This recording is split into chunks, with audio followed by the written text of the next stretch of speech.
Section 44AE of the Income Tax Act 1961 பத்தி இந்த பதிவுல பார்க்க போறோம். இந்த 44AE என்ன சொல்ல வருது அப்படின்னு பாத்தீங்கன்னா, presumptive business income for goods vehicle, அதாவது ஸ்மால் லாரி ஓனர்ஸ் அவங்கள பத்தி அவங்களுக்கு எவ்வளோ மினிமமா டாக்ஸபிள் இன்கமா காமிச்சு அதுக்கு டாக்ஸ் கட்டலாம் அப்படிங்கிற ஒரு ப்ரொவிஷன் தான் இது. இது யாருக்கெல்லாம் அப்ளிகபிள் ஆகும் பாத்தீங்கன்னா, individual, HUF and partnership firm. எல்எல்பிக்கு இது அப்ளிகபிள் ஆகாது.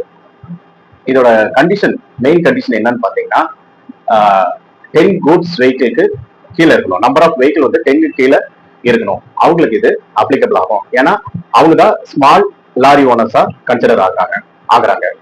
இதுல டைப்ஸ் ஆஃப் வெஹிக்கிள் அப்படின்னு பாத்தீங்கன்னா, 12,000க்கு எக்ஸைட் ஆச்சுன்னா அது ஹெவி கூட்ஸ் வெஹிக்கிளா கன்சிடர் ஆகுது.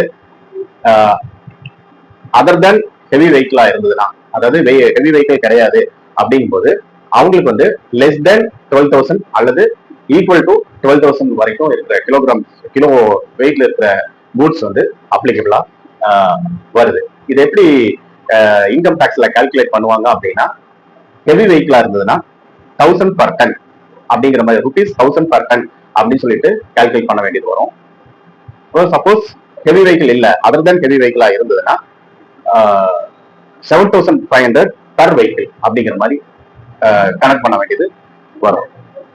இதுக்கு மெயின் அட்வான்டேஜஸ் என்னன்னு பாத்தீங்கன்னா, டாக்ஸ் ஆடிட் பண்ண வேண்டிய அவசியம் இல்லை, புக் ஆஃப் அக்கௌண்ட்ஸ் மெயின்டைன் பண்ண வேண்டாம், செப்பரேட்டா எக்ஸ்பெண்டிச்சர் எல்லாம் லிஸ்ட் பண்ணிட்டு கொண்டு போகணும். மெயின்டெனன்ஸ், பெட்ரோல் எக்ஸ்பென்சஸ் இந்த மாதிரி எல்லாம் போகாம டைரக்டா இந்த இன்கத்தை கால்குலேட் பண்ணிட்டு அவங்க டிக்ளேர் பண்ணலாம். புதுசா வந்த இன்ஃபர்மேஷன் என்னன்னு பாத்தீங்கன்னா, 2024-25க்கு லாங் டர்ம் கேபிட்டல் கெயின், அதாவது அண்டர் செக்ஷன் 112A கீழே வர listed equity shares and mutual ஃபண்டோட இன்கம் அப் டு ₹1,25,000 ஆட் பண்ணிக்கலாம்.